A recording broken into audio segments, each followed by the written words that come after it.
Out with Level Up Tuts, and today we're going to take this a little bit further, and we're only going to change this text once we push that button that we made. If we come back to our Android device, you can see we have this press me button, and right now it's not doing anything with this text that says changed, but by default it's loading up saying changed. We want to be able to have this button push and do something, and so as a nice basic example, I think this will suffice.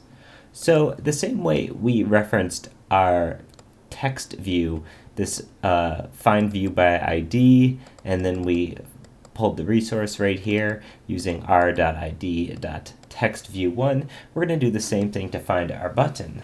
The data type here is actually going to be button this time instead of text view, and we're going to call our button, we're just going to call it push me, and notice the camel casing on the naming of that variable, and we're going to say push me is equal to find view by ID, and we're going to say r.id.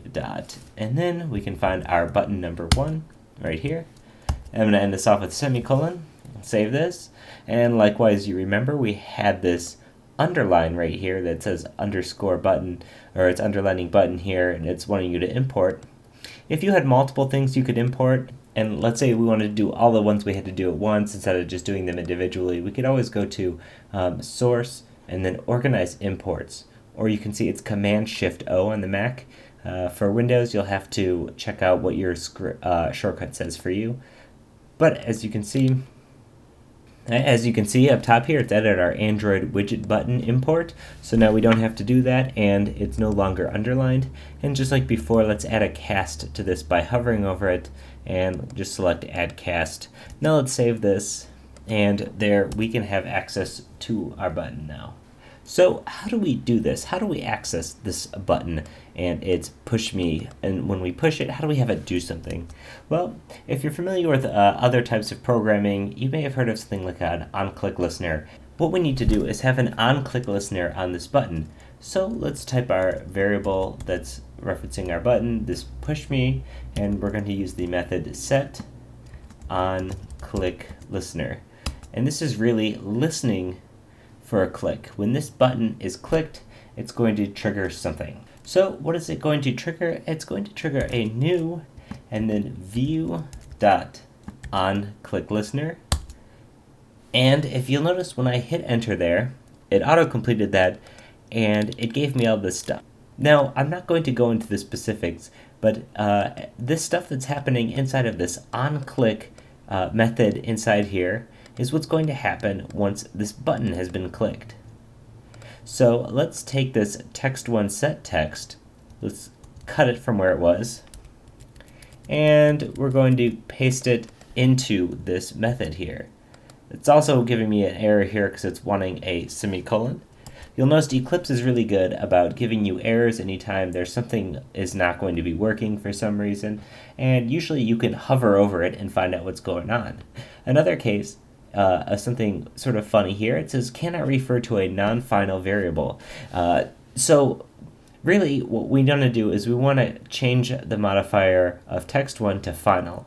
And this is really saying that this variable cannot be reassigned. So I'm going to click this, and I'll go over more about when you're going to use this and not going to use this in future lessons. For now, we're just trying to get this working, so let's leave it here. Final, you can see our error's gone away. We can save this, and now let's click our play button, and it's going to launch our new app. And 1 second here, once this boots up, we'll be able to see it says the hello level up tuts that we have it set in the XML, and then when we press this button, it says changed. Crazy, cool. And we can keep pressing it, it's not going to do anything. I mean, you could see down here in our log cat, it's giving up some messages here, but other than that, it's not really doing anything. So great, every time we launch this app, it's going to say changed. So another thing that you should notice here is if you're in your emulator, let's say you hit the home key by accident for some reason, and here's your home screen, but where's this app that you've just been running? Well, when you actually run an app using this emulator, it's installing it to this virtual device, and you'll be able to access it by clicking on the app drawer, and just like any other app, or just like any Android phone, you can see we have our Level Up Tuts app is installed in the ranking or listing here.